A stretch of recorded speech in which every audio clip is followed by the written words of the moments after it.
Greetings, dear viewers and listeners, and welcome to my fan commentary on episode 4 of the third season of Mighty Morphin Power Rangers.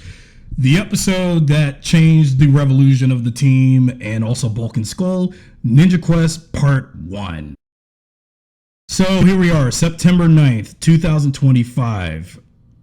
30 years ago, this was going to be an unexpected game changer, because this is when we started seeing that I didn't expect this, for what is the proper season 3 premiere, because I decided to skip the Masked Rider 3-parter in favor of this one, because I didn't want to discuss A Friend in Need parts 1 through 3, because all that was just a backdoor pilot to another show that Saban did that was akin to Power Rangers. Though I'm not really much of a big fan of Masked Rider nowadays. I kind of did like Masked Rider somewhat to a degree. Most of it I don't even remember. Oh yeah, and this was, since we're on season 3, this was the first major episode of Power Rangers to feature the Saban Entertainment logo, aside from the Mighty Morphin Power Rangers logo. Now, the movie came out 3 months ahead of this, but, so when they did the movie, they technically had to make sure that this was going to be more in line with the TV show as much as possible, because I remember thinking the movie came out, so I was like, is this movie supposed to be canon to the show, or what? Or is that supposed to be some alternate universe? As we learned later that the movie takes place in a separate universe. This is still main universe Power Rangers, so in case we have to realize Ivan Ooze, Dulcia, and all the other plot points and characters that was in the movie stayed in that movie, and what happens with Rita and Zed facing the Mighty Morphin Rangers is all in this continuity. So that's why they decided to debunk the movie completely retroactively out of continuity. This was also the introduction of Rita's little telescope, similar to her old one from the original first season Zoo Ranger footage. Okay, that's fair enough as a wedding present.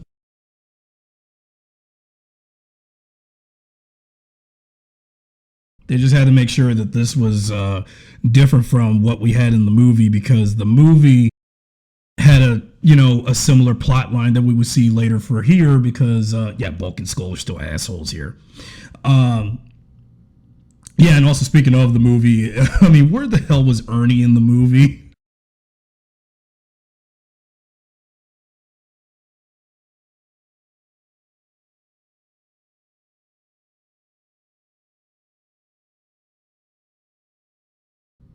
Yeah, while season 2 may have started with them doing dirt bike racing, this season mainly opened with the Rangers playing volleyball against Rocky, Adam, and Aisha's old high school in their high school team of sportsmen.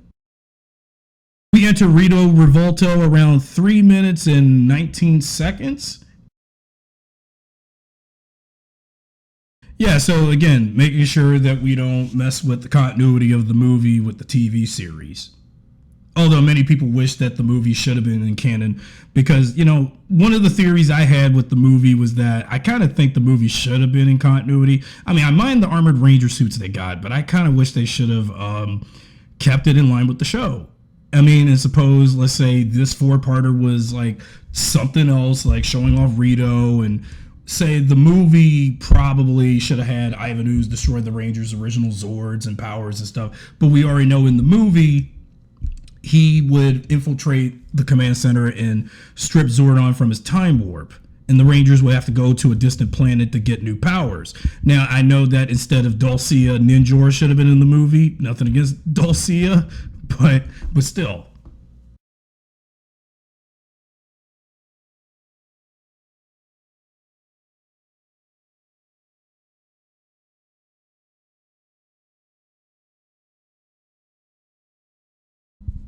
And this also did begin Goldar and Rito's bromance, let's put it that way. Okay, so the movie may have had Ivan infiltrate the command center, strip Zordon in the time warp, but in the TV series, we start with Zordon and Alpha in the command center. Alpha is really worried that the systems to the command center is going to blow up and cause a power surge and power friction, which would ramify the Rangers' access to the morphing grid. So they needed to do something to raise the stakes with that kind of story for them to lose their powers in this continuity. And again, season 3, Mighty Morphin, is my favorite of the 3 seasons because at this point, this is when they started being more. I think this is when they got very story heavy, and I really wanted Mighty Morphin to be more story driven, so I can follow along what's going on with the plot, and little to so every once in a while filler, because that's probably why I didn't like the first 2 seasons. I mean, this is the first time in like 3 years I've watched an old Mighty Morphin episode, and actually all of the Power Ranger seasons. Since like 2022, and now here we are 2025, 30 years of season 3 later, and here I am discussing those episodes. And even though I haven't watched an old Power Rangers episode in like 3 years, I already know what happened in those seasons and those episodes because, again, I've seen them a lot.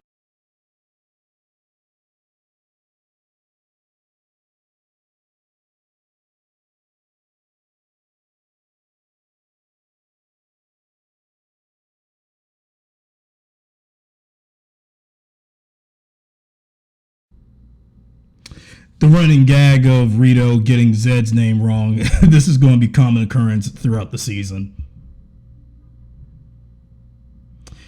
This volleyball slow-mo montage, I can tell they ripped this off from Top Gun.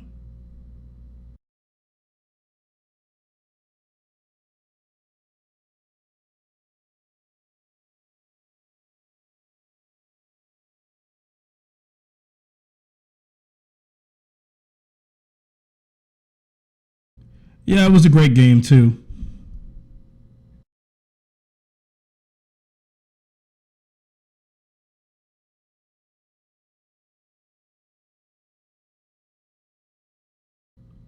When it seems like when Rito was introduced, they made him like as though he was going to be a force to be reckoned with for the Rangers, like they did with Lord Zed last season.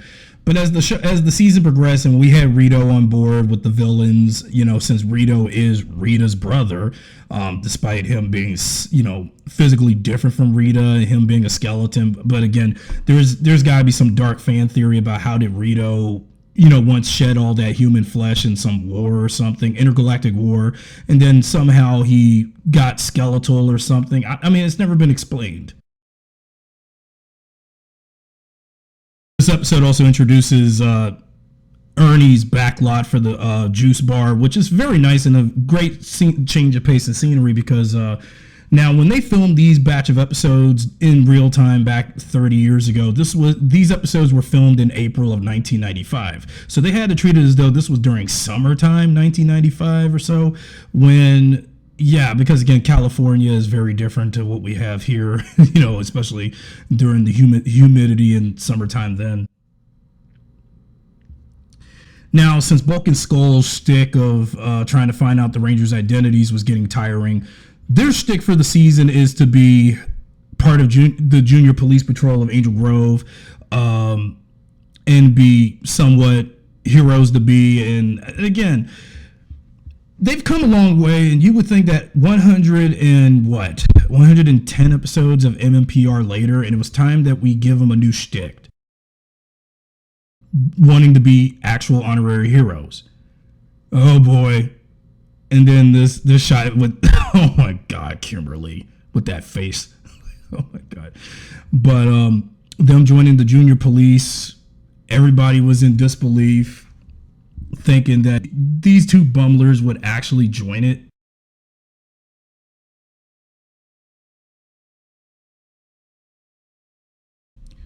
Still using some old Zoo Ranger footage, briefly, of Finster making monsters, but just taking monsters we've already had, but made them more stronger than when we saw them last time.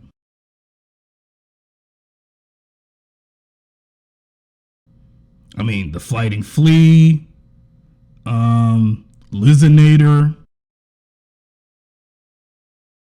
Octophantom, and one more monster they had to bring back Because again, this is like the last time we're going to see some of these Zoo 2 monsters in use for Power Rangers, because after this four-parter, that's when they start using Kaku Ranger monsters.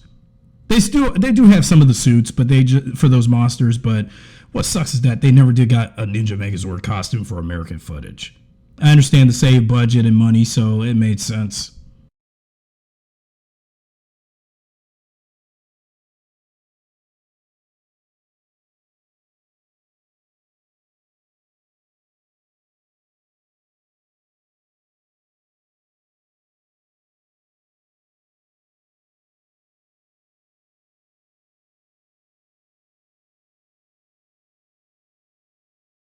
So this sneak attack. Well, again, this is what ninjas do. So they need to find a way to ambush the Rangers. So we, again, since we're doing a ninja theme this season, because yeah, season 1 did foreshadow some of this, and season 2 with the ninja encounter. So season 3, we're definitely going all ninja here.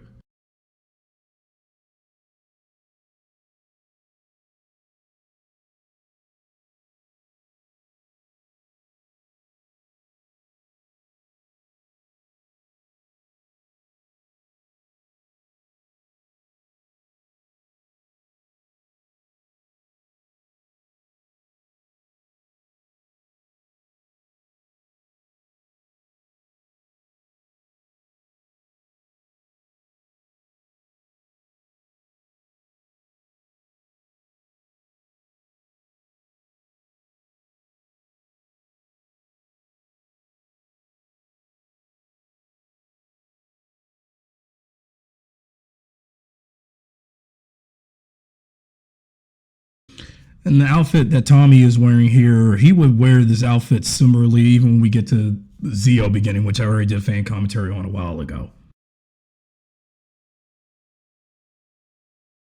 This episode also marks the final time we're going to hear the original morph call of the Rangers going from Tiger Zord to Tyrannosaurus and using the season 2 morph sequence. Also, the final time we're going to hear the Thunder Megazord, see the Thunder Megazord roll call, and also the White Ranger theme song when Tiger Zord is formed.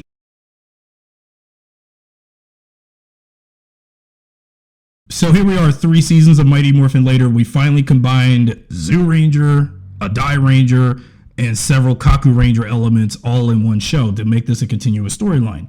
I think that's what makes Mighty Morphin Power Rangers so genuine, is that they've combined 3 different Sentais to make a continuous storyline, and it did blend in very well despite some inconsistencies with like some plot holes, continuity errors sort of, and that type of thing. It happens every once in a while. Yeah, the final time we're going to deal with, thank God. You would think that after 60 some episodes of season 2, like here we are, early season 3, final time we're going to see this Thunder Megazord transformation sequence. I've seen it like a gazillion times now, to the point, please let this be the last time they're going to do this. And it is, yeah, the last time, because I like the transformation of the Thunder Megazord, but it's just time to let the old guard of the Zords go, because you would think that back when I was a kid, I wouldn't expect that they would retire these Zords now, because yeah, these Zords had didn't stand a chance against Rito, so it was just time to let them go. It was just time to let them go.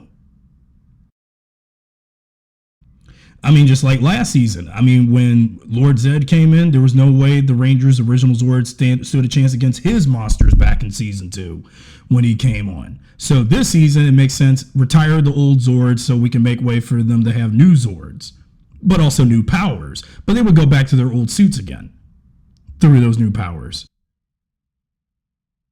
Well, that's the last time we're going to hear White Ranger Tiger Power. What amazed me is that they finally did more original footage of the Thunder Zords. Too bad they didn't do no original footage of the Ninja Megazord if they had that suit, or the Shogun Megazord, but they had the Shogun Zords individual suits for American footage for a few episodes this season when we get to it.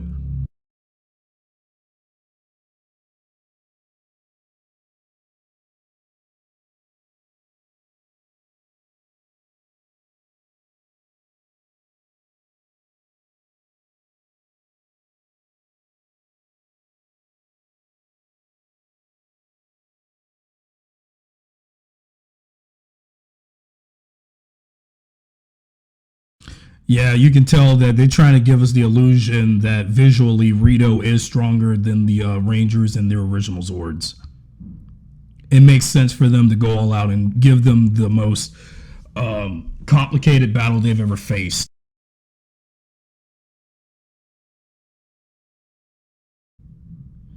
And last time we're going to see some Zoo 2 footage of the monsters. Some of the monsters we've seen so many times now.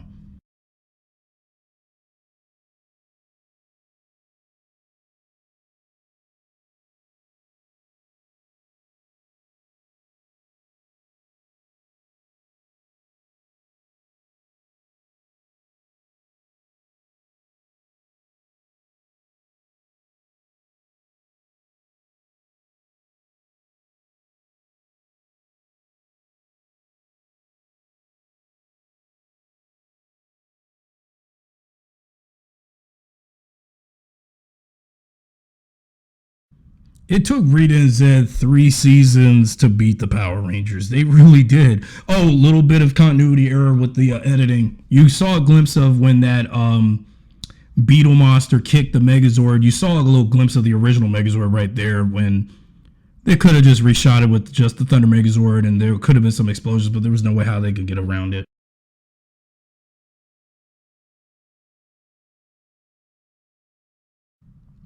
See, this is one of the reasons this is why season 3 was the one season of Mighty Morphin I've been waiting for. Even when I was a little kid, wanting them to finally do some story, give us something to raise the stakes. And I mean, we'll still have our camp and cheese once in a while, which, well, MMPR has always been that. But when you do something real high stake like this is what I've always wanted. Story, and also tension, dread, detailing what's the fate of the Rangers and their powers and Zords and what's going to happen to them later.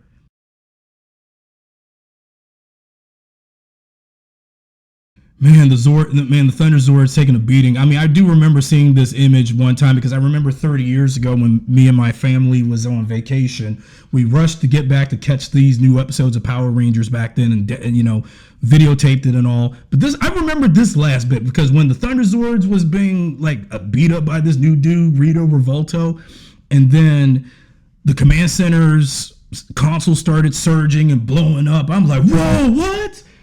I mean, it's like, there's no way. What the heck is this? I mean, I remember seeing this kind of imagery as only a 3-year-old back in September 1995. God, it's wild to amuse me. And here I am 30 years later still seeing this imagery. It's brutal.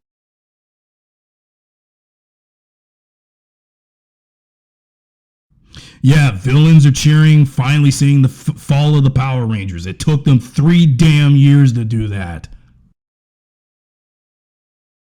Yeah, I hope y'all happy the Rangers have finally fallen because, 3 years of them being, victorious, 2 years and a half of being victorious. And now this is where we start seeing the downfall of MMPR. And man, this is not a good image. Like, they lose their Zords, they lose their powers. And then seeing Rito Revolto and his sword giving major, his sword must have some major juice in it to try to destroy the Zords. And then they evacuate out of the Thunder Megazord, and then this brutal falling of them screaming in pain, like they're falling to their deaths. Like, this is brutal. Boom! Hit the ground, pavement, demorphed.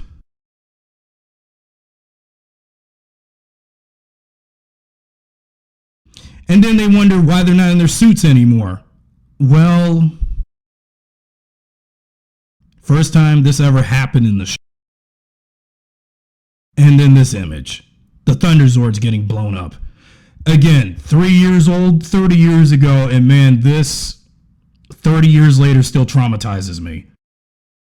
The pain of seeing these Zords being decapitated, parts of them falling off, wires coming out of their arms and stuff. Oh my God. And then the Tiger Zord's head. Dude, this is so brutal for a kid's show. Jeez, man, they didn't sugarcoat this either, but... And then, what's still 30 years later, I'm still being reminded, and then when the Thunder Megazord's torso falls off, and then that image of Kimberly yelling, "Yeah!" That shit Yeah, it's a sign that this is very traumatic. Very traumatic. It just, I just didn't expect them to do that, apparently. So that's how part one ends right there. And it was just gruesome and brutal. So then we get to part two. And then the aftermath of them losing them. Wow, that sucks.